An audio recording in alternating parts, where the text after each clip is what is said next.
Today we're going to talk about segments and looking at finding the midpoint and distant of endpoints of a segment. First off, when you're recognizing congruent segments, we need to make sure we understand what the congruent symbol is. And then when we're looking at midpoints, we've done this before in algebra where you're finding using the midpoint formula. And then also we can talk about it with bisectors.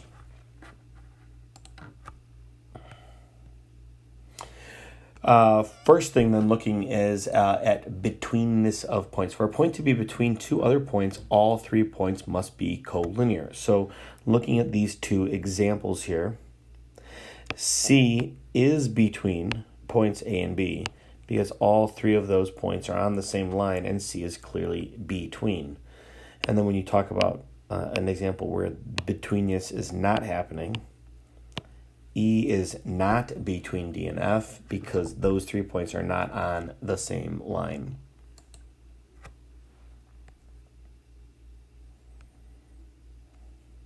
So then looking at this big diagram we have going on here, we have a lot of different tick marks marking that segments are congruent to one another or angles are congruent to one another. So for the first question here, name the points or points that are between M and C. So the line that is connecting M and C here. What are the points that are between M and C?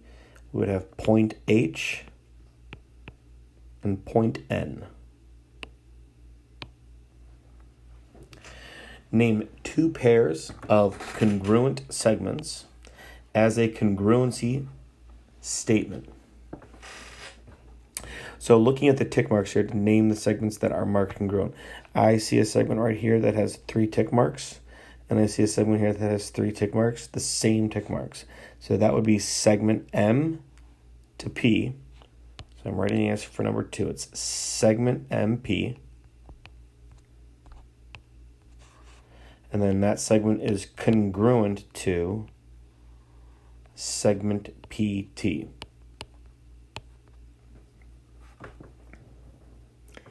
And then to find another pair of congruent segments,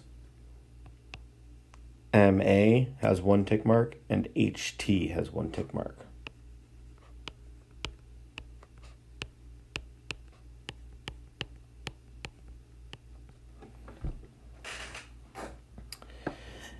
And then for number 3, name the points between M and G.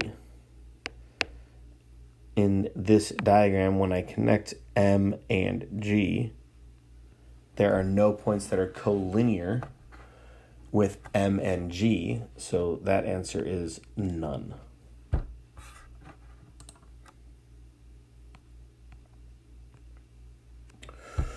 When you bisect something, you're dividing a segment into 2 congruent parts. It could be used as a point, a segment, a ray, or a line.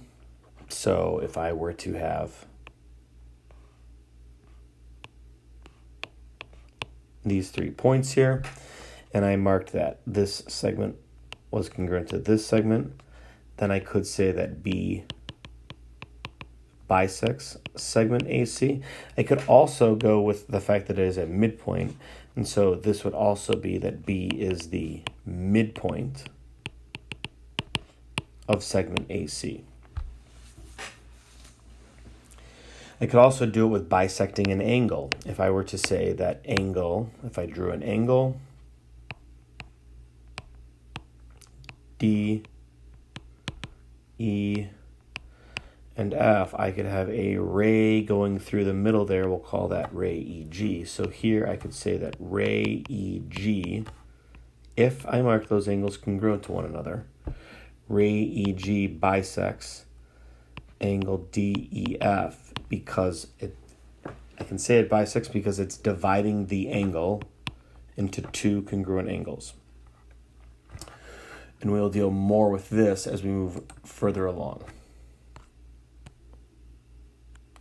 So now looking at this, based off the fact of this given statement, O is the midpoint of CD, then what is the congruent part? So here is CD, here is the midpoint. What would be my congruent segments? It would have to be CO is congruent to OD. And then for the second one here, looking at segment XV, SW is the one cutting it in half. And so when SW cuts it in half, it's XW congruent to VW.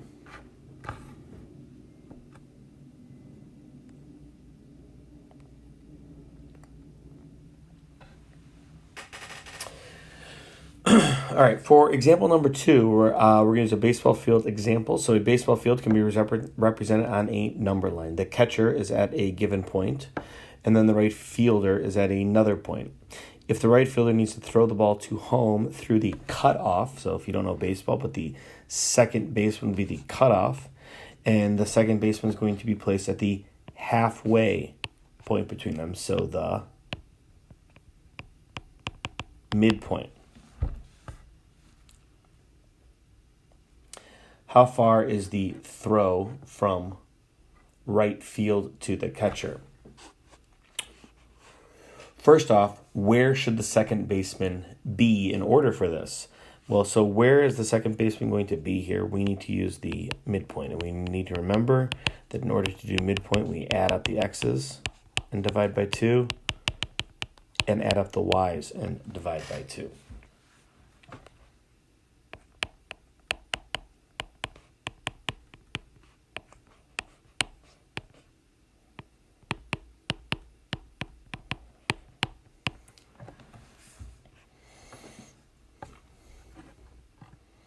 You find out that the midpoint is at negative 8.3.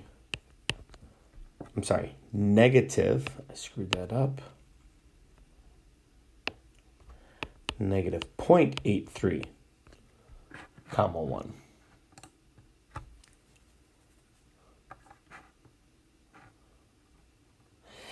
Now, the second part of the question is talking about if the catcher was to make the throw, if the right fielder was to make the throw all the way to the catcher, which would mean that I would need to find out how far is it from that right fielder location all the way to the catcher, which is the distance formula.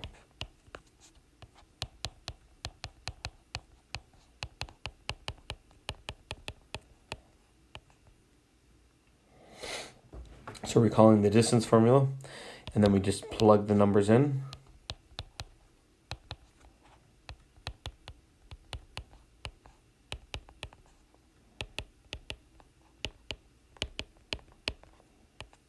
And then after this, definitely just be plugging it into your calculator. If you need to pause to go ahead and do all this, but you find out that your distance is approximately 19.77.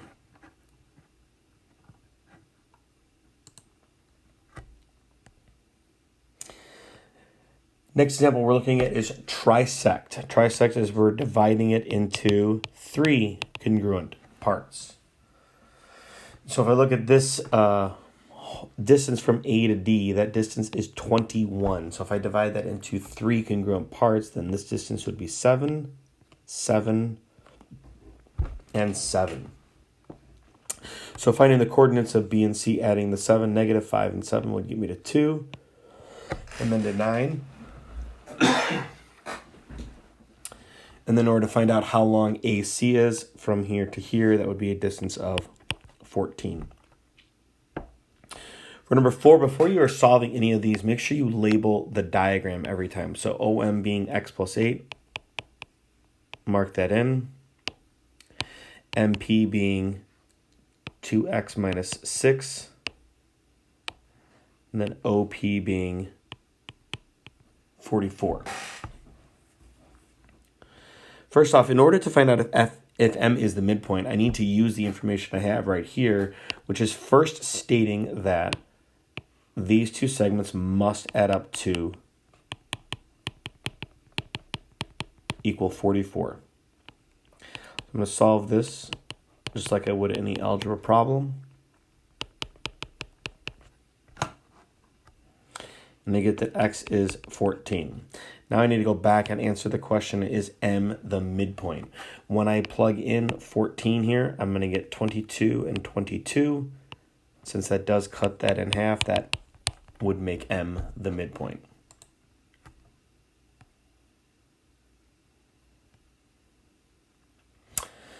Again, make sure we are marking our diagram.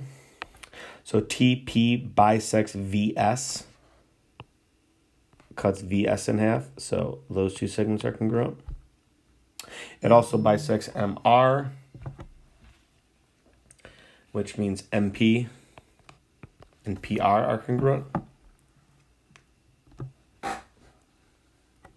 Marking my diagram with my given measures.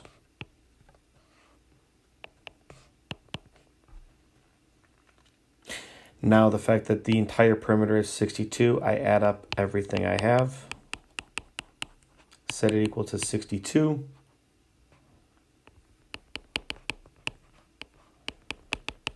I get x is 16, which is what Vm was, a value of x, so Vm is 16.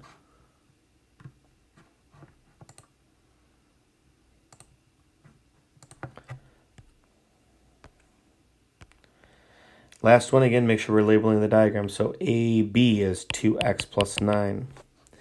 And AC is, AC is 6x plus 3. Because B is the midpoint, then I can also mark not only this as 2x plus 9, but the other side as 2x plus 9. Which means 4x plus 18 is equal to 6x plus 3.